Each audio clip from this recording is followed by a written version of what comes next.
Welcome to the Skids Giggles Podcast. I'm Pascal, the chief instigator of this show and your host. I'm joined by our resident engineer and the yin to my yang, the dumb to my dumber, my co-host Bryson. Bryson, how's it going today? Hey Pascal, doing great. How about you? I'm good, thanks, and I'm very excited to finally say the words. Hey guys, this is episode 1 of the Skids and Giggles podcast. It feels very good, doesn't it? Oh yes. We've obviously been working on this project for some time, just dialing in our setup and dealing with a few hiccups along the way. But we're here now, and I'm also stoked that we can kick off our show with a great first guest and a discussion on what it takes to run a business in the bike industry in 2021, which I think is very topical at the minute and should provide some good insights into what lies ahead for everyone that is keen to get out on their bikes in the next few weeks and months.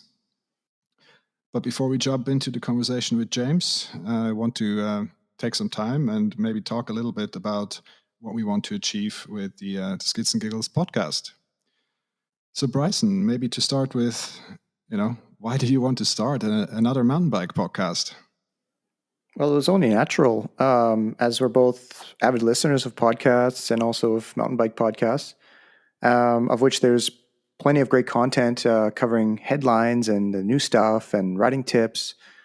However, we both agreed that there is nothing out there that explores all the little stories, perspectives, and people that make mountain bike so great. And on top of that, we also wanted to bring in the local flavor of mountain biking here in Switzerland, which in itself deserves much more attention. And that's also what we're trying to do. We're trying to do that with an interesting take. And Pascal, what convinced you to take the Skids and Giggles mantra and make it into a podcast? Well, the Skids and Giggles mantra, if you will, started already a couple of years ago after a great weekend trip to the mountains. And I just thought it was a fitting theme at the time to describe what I like most about mountain biking. And that's basically just goofing off in the mountains with your buddies, hooting and hollering and having a good time. And of course, pulling skids and just having a laugh. At first, it was just a funny design and some stickers. And then people started liking those stickers, and there was a lot more stickers. And there was a water bottle, and we now all sold out of the water bottle. So it felt like a natural progression to make it into a podcast. And as you say, I think it's a very interesting time to talk about mountain biking. If there's one positive thing coming out of the pandemic, then it's that more people than ever are getting out on their bikes, be it as new riders or as riders that are rediscovering their love for the bike as a simple means of getting out of the house and having some fun. I also believe that the two of us, we can provide an interesting perspective on both Switzerland as well as on riding an actual bike. With you hailing from the promised land of mountain biking, BC, Canada, and having lived here for a number of years now. I'm Swiss from the German-speaking part, so I have a slightly easier access to the local community in terms of the language. But I have also spent most of my adult life living abroad and away from my hometown. We both have been riding since we were little kids, and I personally have spent the last 25 years racing bikes in pretty much every discipline that is out there. You now work in the bike industry, you have some coaching experience, and as an engineer, you clearly have a slightly different perspective on things as I do as a simple consumer. Lastly, there's a few topics that I would like to explore more for me personally and educate myself on. Me and my family, we are currently at an interesting crossroads in terms of bikes. With our kids just entering that age where the bike could become more than just a mode of transport. And that's obviously a topic I want to explore some more. Well, it's great, Pascal, but we didn't have to start a podcast in order for you to tell me how you feel about bikes. But however, I am interested to learn more. Right on. Enough of the introduction and our plans for the future. Let's just talk a little bit about about our guest and the main takeaways from the conversation. Bryson, what did you think? Yeah, first off, I'm really happy that we had James on the podcast. He is a riding buddy of ours and a good friend. And I found it very interesting to hear his take on the challenge that he faced running a business in the bike industry in 2020 and what it will mean for 2021. Pascal, what about you? How did you feel about the conversation? Well, the main surprise for me was this whole theme of customization. I wasn't quite clear that this is such a big thing. Although now that I've thought about it some more, I have to say that whenever I buy a new bike, then the first thing I do is pick some new parts to make it my own. But I'm going to spare all the other hot takes of the discussion for later on. And before we go into the chat with James, just want to clear out some housekeeping items. If you don't want to miss out on any of the upcoming episodes, which there will be quite a few, you can subscribe to the Skids and Giggles podcast on Apple Podcasts, Spotify, and of course all the other platforms where you can find good podcasts. We also have an Instagram account under Skids and Giggles where you can follow along or get in touch. Otherwise, you could just find us and all the episodes and some more details on the episodes on our website under skidsandgiggles.com. So now, with all of that said and out of the way, let's just jump right into the chat with James.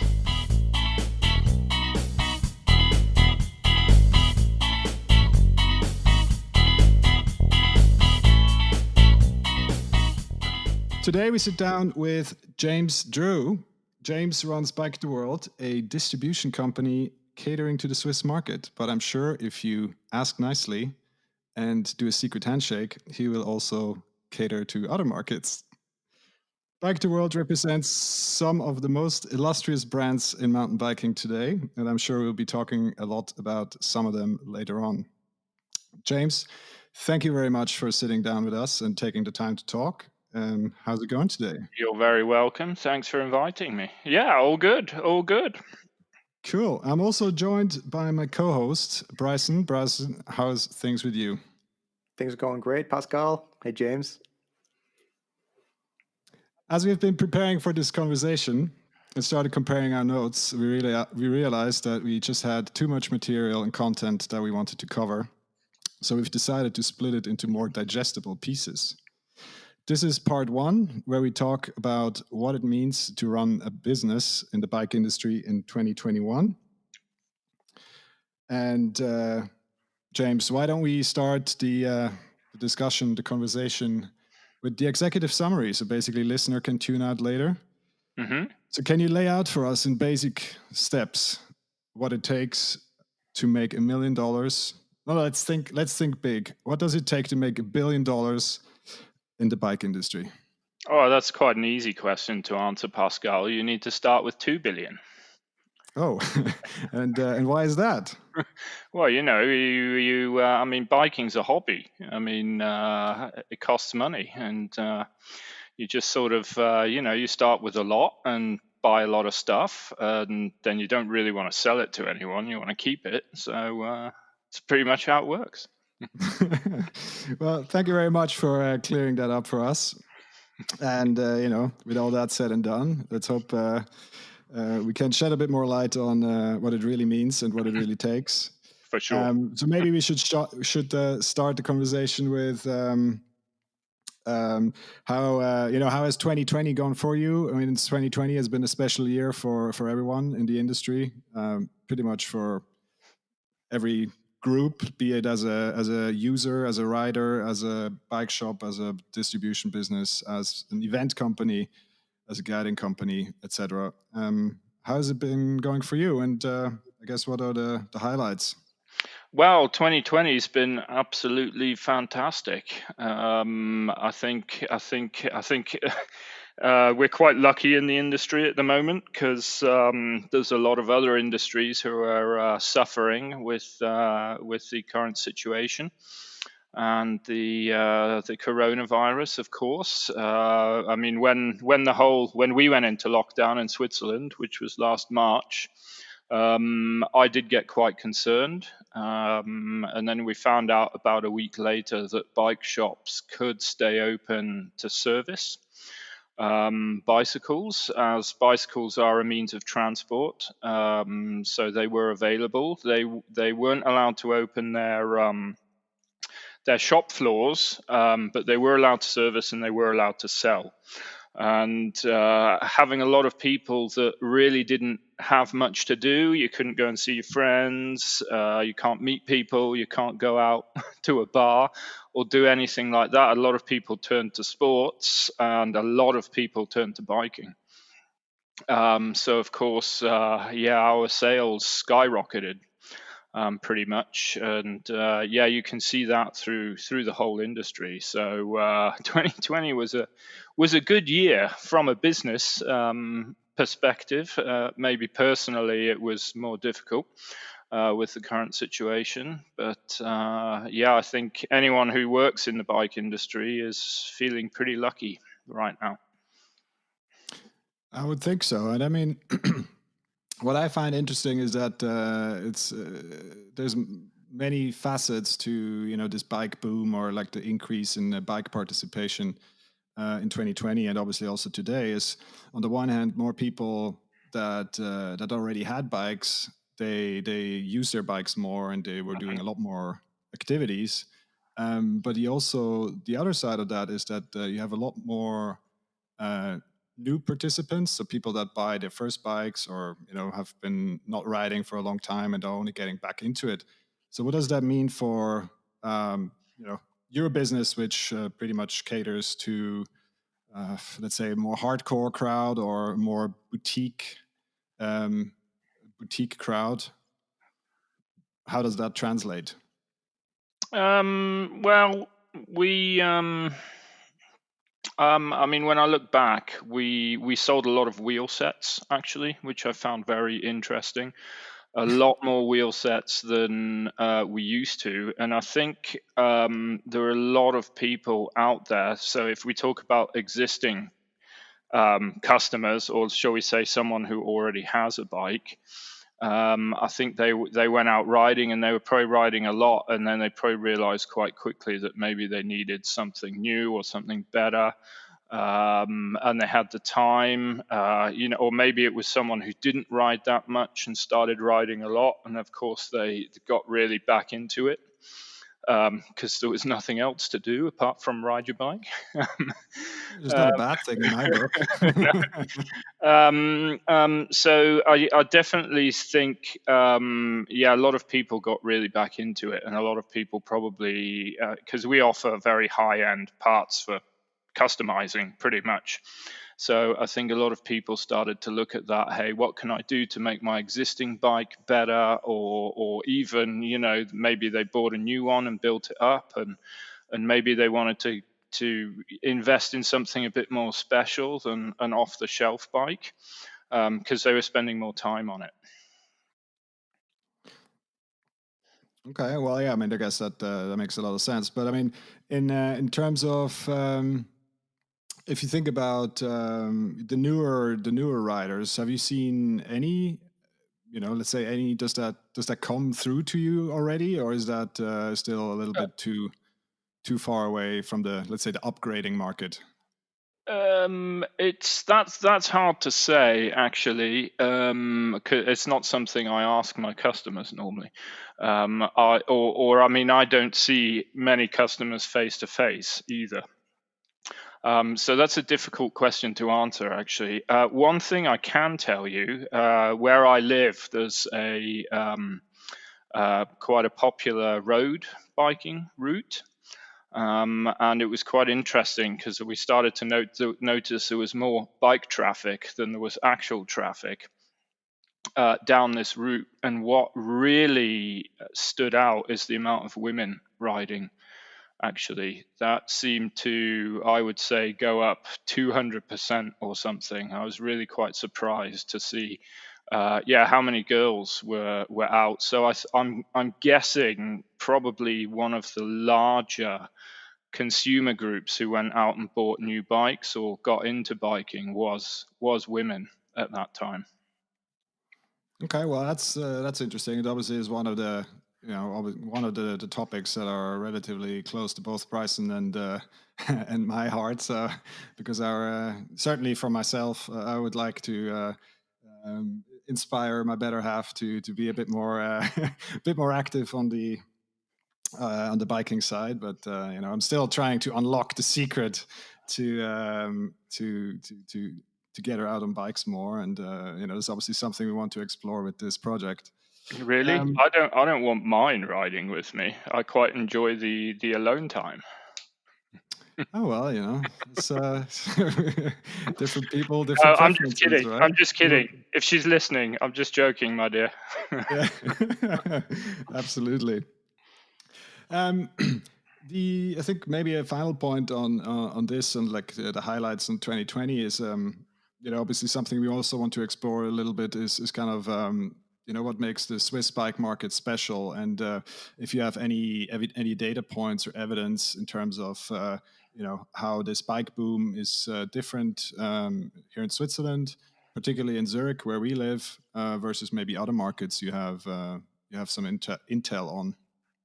Well, the Swiss market's quite interesting because, I mean, I have worked in the European market as well. And I think what drives the Swiss customer is quality, high end, exclusivity, these sort of things. And I seem to realize, not all the time, but price isn't always a big factor. So I've noticed here, I mean, people like to buy the best of whatever they're getting. So I've worked in the European market as well, and there things are really heavily price based.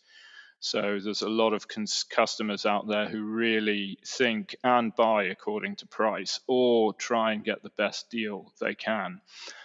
Here, I think it's a lot more about getting something that will last a long time, is really good quality, and service is a big point as well. I think there's a large part of Swiss consumers also want to make sure if something goes wrong, they can talk to someone about it, or they can go buy and get something fixed. I don't think they that keen to just buy something. People do buy things offline, don't get me wrong. There's a lot of people who buy stuff offline, but I think there's a large portion of people, especially if it comes to more expensive things like bikes or wheel sets, who are more willing to actually have that service contact, and have that opportunity to go and talk to someone if they need to. Yeah, absolutely. I mean, it's again, it's a fair ask and let's say I'm talking as a consumer here. I mean, if let's say you spend $3,000 on top of the shelf wheel set, and then on one of your first three rides, like it starts falling apart, then I don't want to be on the phone with a company in the US or in Far East and trying to figure out my $3,000 wheel set. And I think there is also a lot of value in that service function, the local service function, and on the one hand, and on the other hand, also to set yourself apart as a brand, versus something from a online discounter, which obviously in Europe is very, very common. Well, I mean, you can put it in perspective. If you look at cars, actually, I mean, you're not going to buy a 50 grand car and have it delivered to your front door online. You're going to want to go and see it, maybe sit in it, maybe take it for a test ride, maybe talk to someone about it. So, yeah, I think the higher the price goes, the more willing customers are to go into shops and really have that contact person. One of the things I've noticed as a foreigner coming into Switzerland is the consumers are very aware that they have a good warranty to back everything that they purchase normally. And that's something I didn't necessarily find in Canada. This awareness and this reliability. So that also drives part of the consumerism here. Yeah, I completely agree with that. I think Yeah, I mean, that's kind of, I'd see that as service as well, like warranty, that kind of backup if you need it. I think that's very important here. Yeah. I mean, I mean, the other factor is, I mean, Switzerland is not a poor country. It's financially very stable, and there's a lot of people here who are also very financially stable as well. So I think that also plays a big factor into what kind of products you can sell here. Absolutely agree. Um, and maybe looking forward. I mean, obviously, 2020 has been very special in a lot of ways. Mhm. What are your key, let's say, your key learnings or your key takeaways for 2021? In terms of how are you positioning your business, or what are the key challenges this year to to be So, I continue to mean, be successful? well, I had a big decision to make at the beginning of last year, and that was whether to sell direct as well as just distribute. Before, I was pretty much purely a distributor. And with the unsure situation, we did go online. We don't offer everything online. There's certain things that we don't. But I think, I mean, it's something everyone's doing anyway. And of course, I don't want to annoy my customers. But I mean, the big reasoning behind it is, if someone's going to buy something online, they're going to do it anyway. So it makes more sense if they can buy it from me, and we can keep the money in Switzerland, and I can use it to prop up my business, rather than people buying abroad, and the money not staying in Switzerland. So I think online was a big decision I had to make, and we went through that. And it's been quite interesting because it's allowed me to also get a bit closer to the end consumer as well. So, if someone's talking to me and they are unsure, I'm quite happy to also send them to one of my shops to say, hey, look, go and talk to these guys. You can go and see them face to face. Maybe they have the products in stock, and you can get a bit of a better idea of maybe what you need or what you want. So I think, yeah, the online was a big thing. I think if it comes to challenges, that wasn't so bad last year, but it's started to get worse by the end of the year, and is getting quite bad now. And that's delivery times. So with this huge boom, everyone sold everything. Off it went. And now everyone's scrambling to get things produced. And of course, the factories are struggling to cope with demand.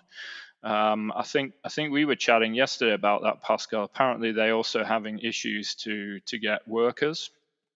Oh yeah, for sure. I mean, that's Yeah, with yeah, exactly. With the current lockdowns situation. of different shades and social distancings, etc. I mean, that means the amount of people that you have on the floor space is, for example, is very limited. I know a friend of mine who works in the logistics business, and that's here in Switzerland, and that's one of their key bottlenecks is to actually get people into the logistics centers or the amount of people into the logistics centers to actually fulfill the requirements. Hmm. Hmm.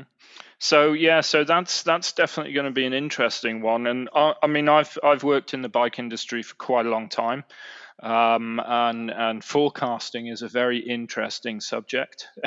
um, I've noticed the trend set tends to be, you don't have much stock, but you sell loads of stuff, or you have a lot of interest.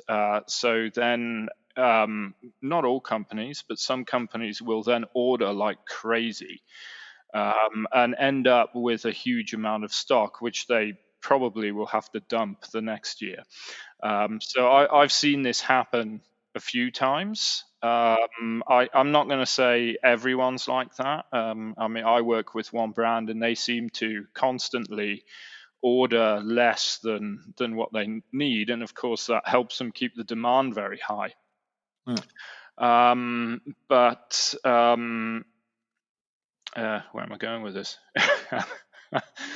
Yeah, the main point is I've forgotten. Well, that happens. That happens. It does. What were you talking about? We're talking Delivery about times. ordering. We're talking about delivery times, and Yeah, exactly. So one way I have found of combating this issue is I've started to take brands or started to work with brands who are manufacturing their products at home or by themselves. So they'll have a CNC machine or a factory or whatever, and they're just manufacturing on site. And that's quite interesting. First of all, the lead times are a lot less. Of course, this won't suit someone who's looking to mass produce something. But for high-end boutique products, it's perfect.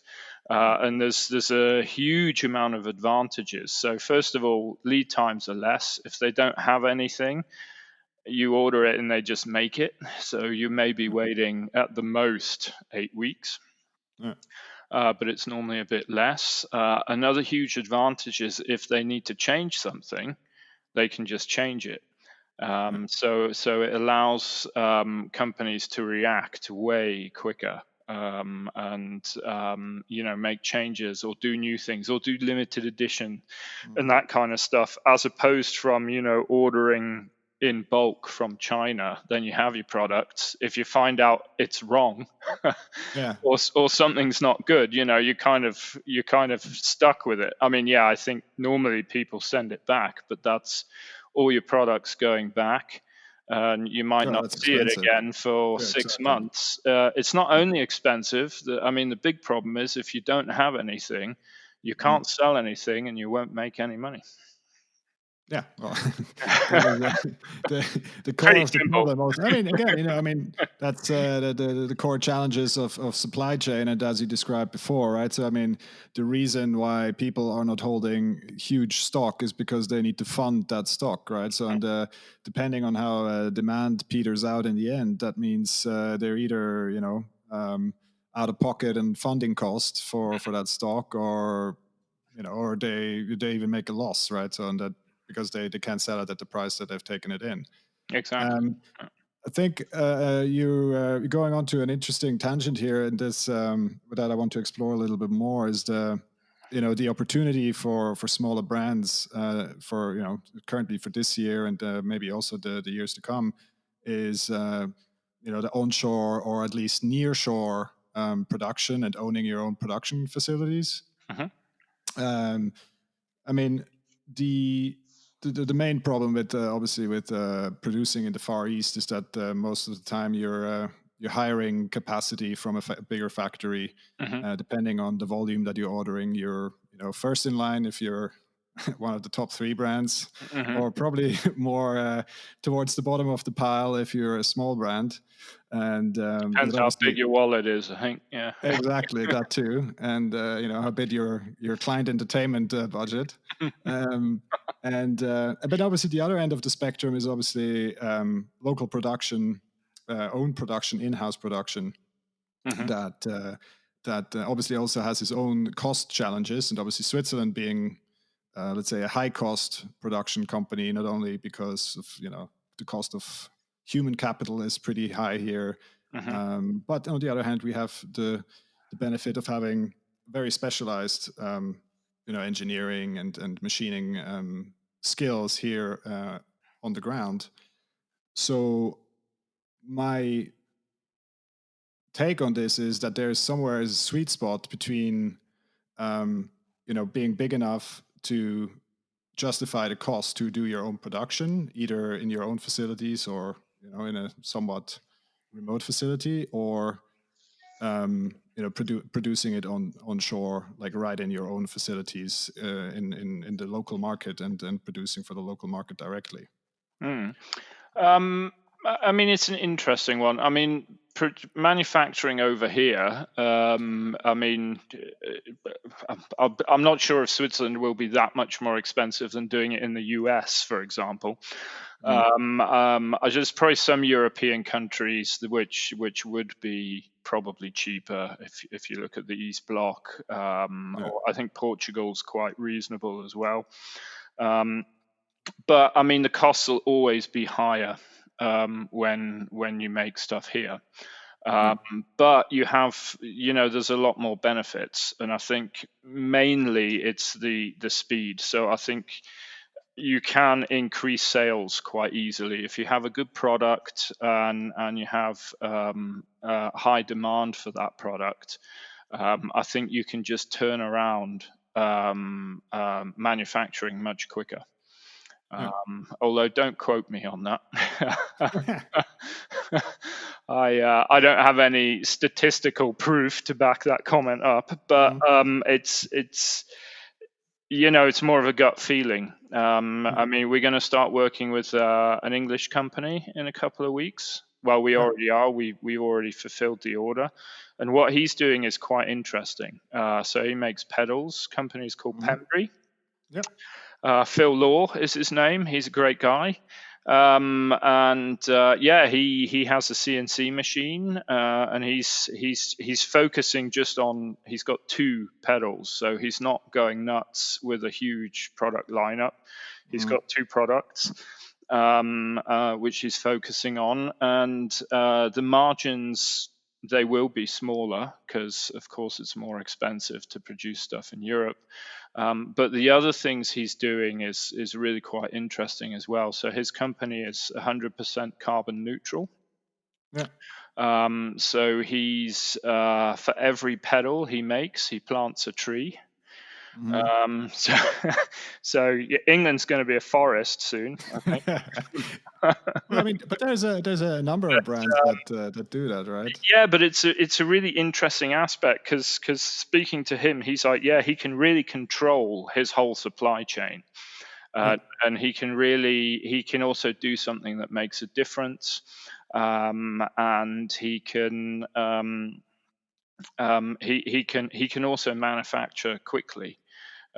And he was the one that also told me, the greatest thing is if I need to change something, I just do it and then run out the next batch.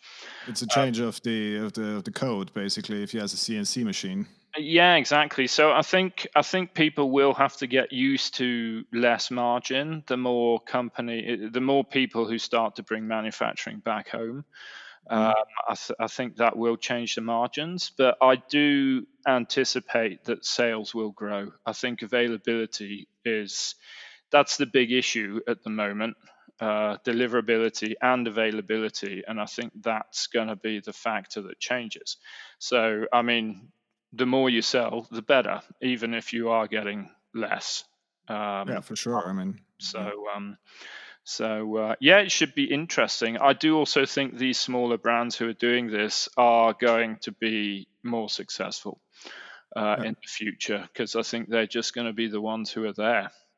And if they grow, of course, they will start making other products. They will probably find ways of doing things cheaper. Or increasing their volume, that kind of thing. I know he's already invested in quite a bit of equipment, so he can machine, I think, 8 pedals at once as opposed to 1. So these are the type of things I think, especially with something like this, I think people will probably invest more in technology to try and speed the processes up a bit. So I think it's a good starting point for a lot of companies, and I think they'll be able to work on that. And I mean, I'm a big fan of having things made locally, and I think a lot of people probably are becoming more inclined that way, shall we say. I think it's also, the whole conscious feeling of what's going on. The environment is a big impact. I mean, we all like to go and ride our bikes outside in the nature. We don't want to go and we don't want to go outside if it's more unhealthy to be out there than it is inside. Yeah, absolutely so, agree. yeah, no, I think it's a good thing, and it's something we're really looking for, or I'm looking for at the moment when I look for a new brand is are they making their stuff themselves, you know? Hmm. So basically, what you're saying is that we should be exploring the possibilities of local manufacture down at the industrial estate from your old address. Yeah, well, why not? I have actually in the past I have spoken to CNC or machining companies in Switzerland. I mean, it's quite expensive to, for example, I asked one company if they could produce a stem for me, just sort of hypothetically, because I was interested, and he said, yeah, it would cost about $4,000 to make that. But of course, he then said, but that's just to make one. If you make 4,000, it's going to cost like $5,000, you know. Yeah. So yeah, it's all about volume. So yeah, it's probably a big investment. I mean, if someone has to design it, and I don't think machining it's the problem. I think it's more designing, programming the machine, which will be expensive here. Um, Absolutely. but yeah, if you look at Pembury, he has his own CNC machine. So Yeah, although that was absolutely. a lot more than $4,000, I'm sure. True, but I think this theme of local production, as you say, that's not going away, and I believe that companies, to name names like Pole or Atherton Bikes, for example, with their technology, Hmm. they have an opportunity to make that reproducible Hmm. um, onshore, basically. So I don't really see why, for example, if you a pole stamina, Mm. why that needs to be produced in Finland. I Mm. mean, basically, they can just send you the codes for the CNC machine. You could buy your aluminum. You can buy that locally Hmm. and stick the code into the machine and have your stamina produced, right next door. Yeah, that's Um, interesting. Interesting idea. I'm not the sure if it's same that simple. I, I don't know. I'm not an engineer. I mean, that's why I have We, Bryson we, as my we, have, sidekick. we need to ask But an in-house engineer here. but I mean, or take Atherton bikes, right? So the flip side to that is obviously 3D printing. Again, if you have the infrastructure to do the printing, then in theory the hurdle to local production is relatively low. I have to say that's quite an interesting idea. Hmm. Because I know, well, no, I mean, if you think about it, rather than if you could, so I'm sure there's that kind of opportunity in most, shall we say, European countries to get things machined. That's quite an interesting idea, actually, rather than making everything yourself, actually sending it to someone who could have actually make something locally. You'll be saving on delivery costs or shipping costs. Absolutely. It's better for the environment because Yeah.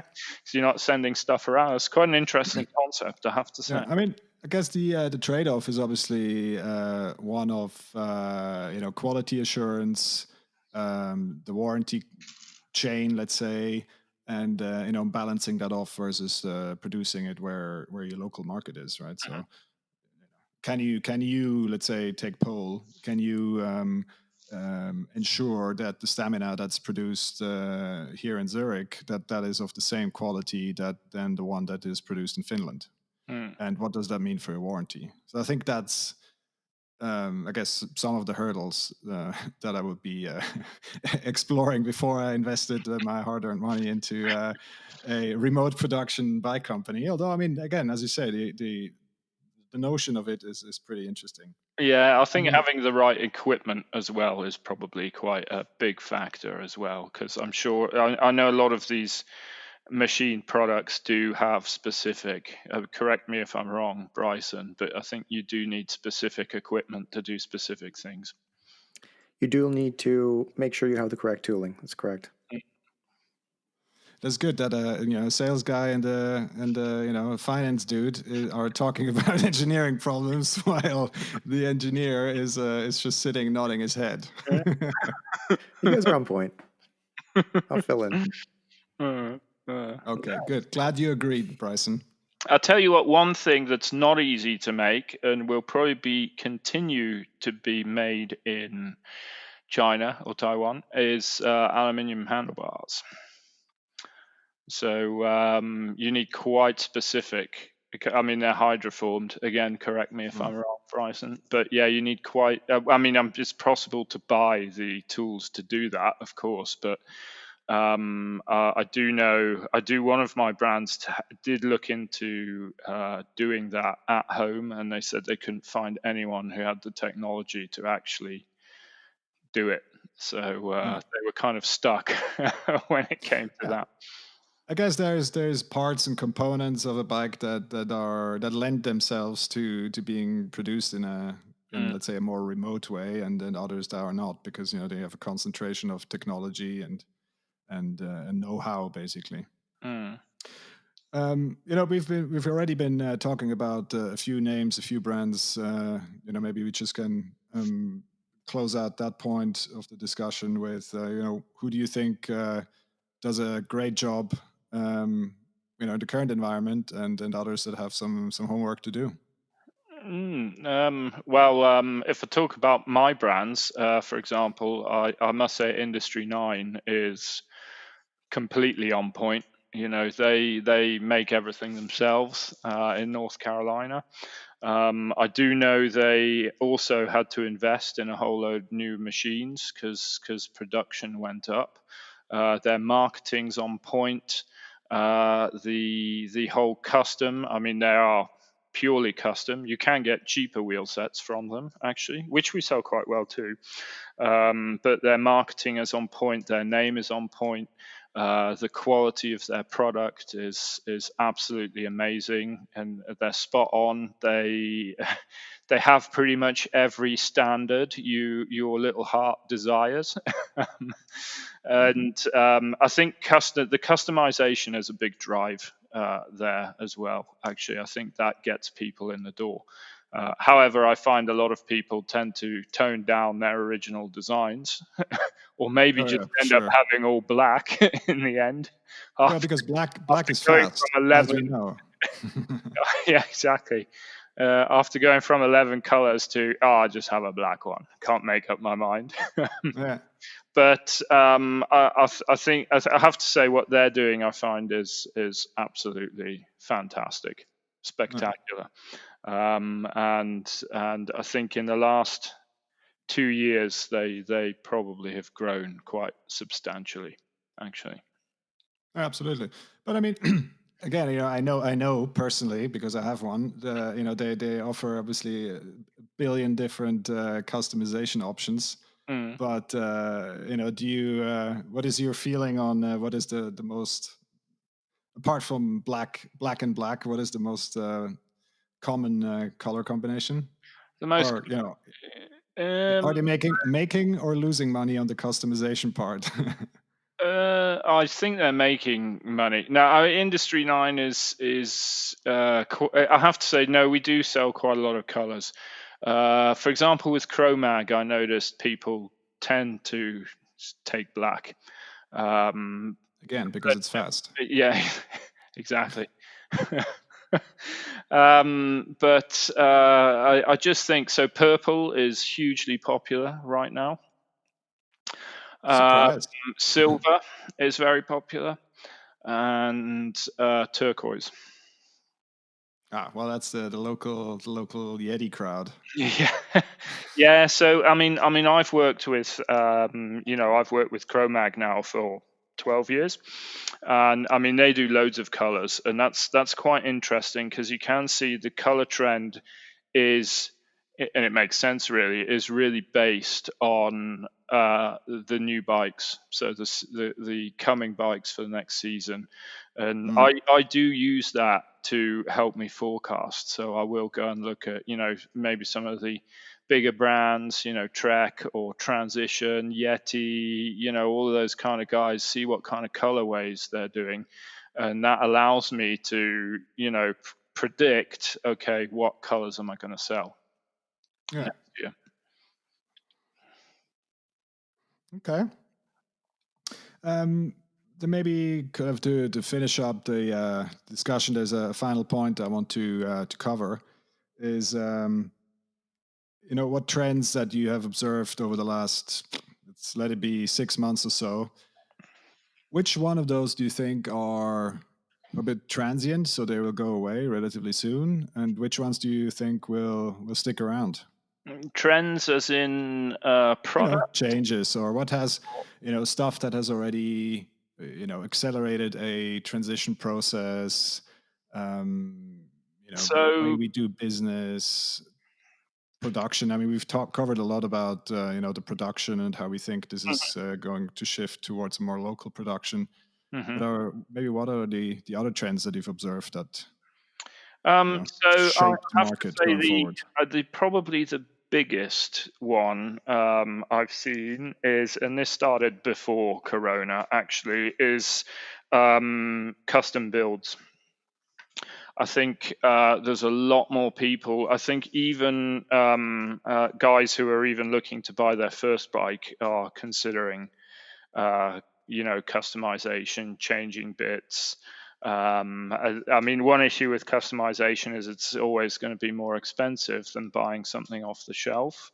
And I know a lot of companies are trying to do the best they can when they sell, a complete bike off the shelf, make sure they have a 35 millimeter handlebar clamp size. And all this kind of stuff, I think they're trying to go with the trends, but I think a lot of people out there just want to add that personal touch. They don't want to have the exact same bike as the neighbor does. They want to have something else on there, and it allows consumers, to talk about it. It's a bit of a talking point. I mean, anyone who's into biking, especially if we look at enduro or dirt or downhill mountain biking in general, just mountain biking basically. Yeah. Mountain biking. I think that's one of the great things about it. You go out and you do check out your buddy's ride, and hey, what have you got on there? Hey, have you done something new? And I think also this aspect of, shall we call it tuning almost, making these little changes, these upgrades to improve your ride or even just improve the look of your bike it's a big thing. And I think it's become a lot bigger over the past 2 years.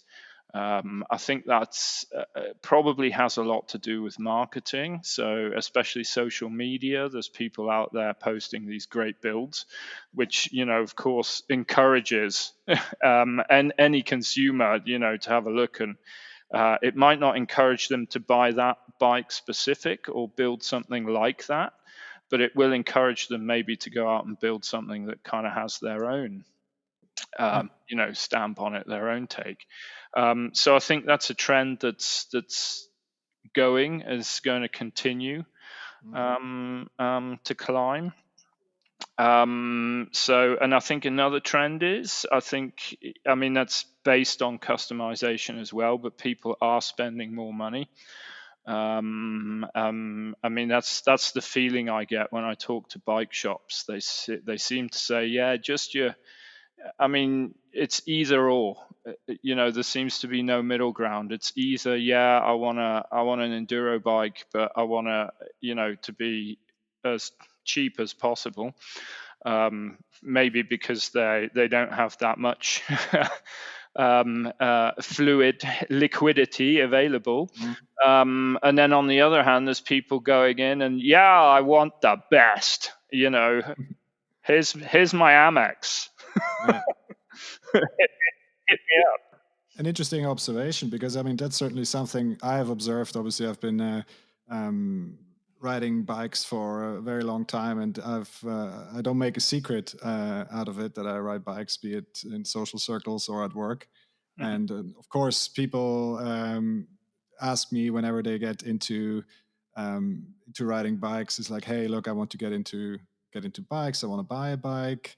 Do you have a recommendation? So let's say I want to buy a road bike, and then and I say like, okay, look, normally I would recommend someone that starts. Let's go in at a 105 Shimano level, so kind of that kind of price point around, what is that? But maybe between 2,000 and 3,000 francs or something like that.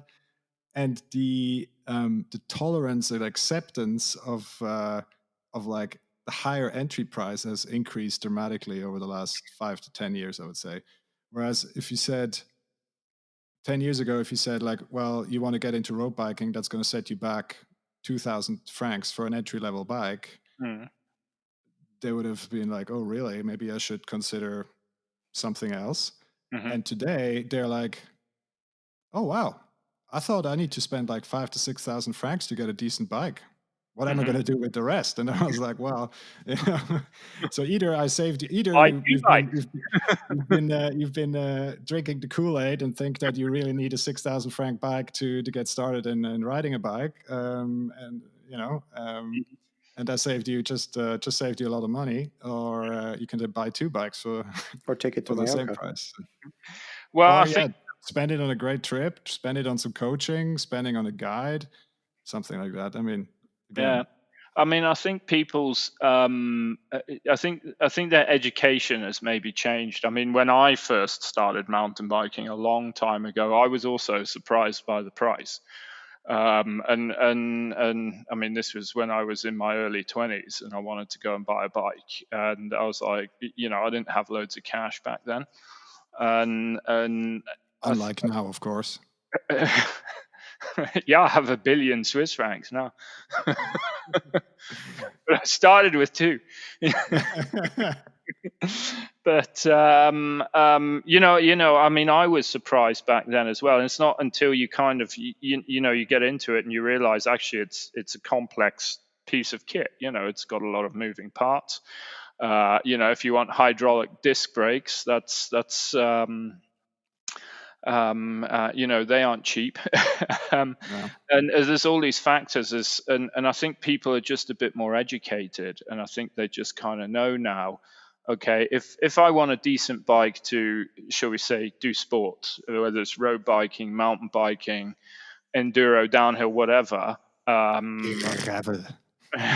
triathlon. Yeah. They I think people know they're going to have to spend, like $5,000 probably. I mean, as a rule, and I say this to everyone, because in my social circle, there's a lot of people who don't bike and don't know anything about bikes. And I always say, as a rule, I mean, even if you're just buying a simple city bike, you shouldn't go below 1,000 francs.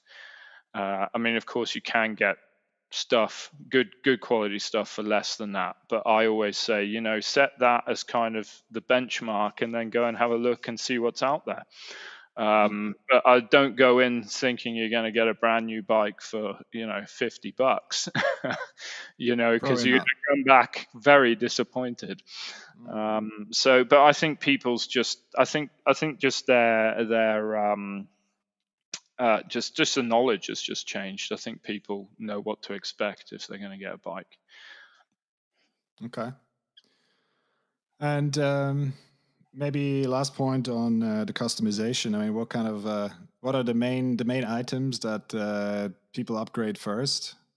Are they going straight for the sweet carbon fiber rims, or are they going for just a cool new title bar?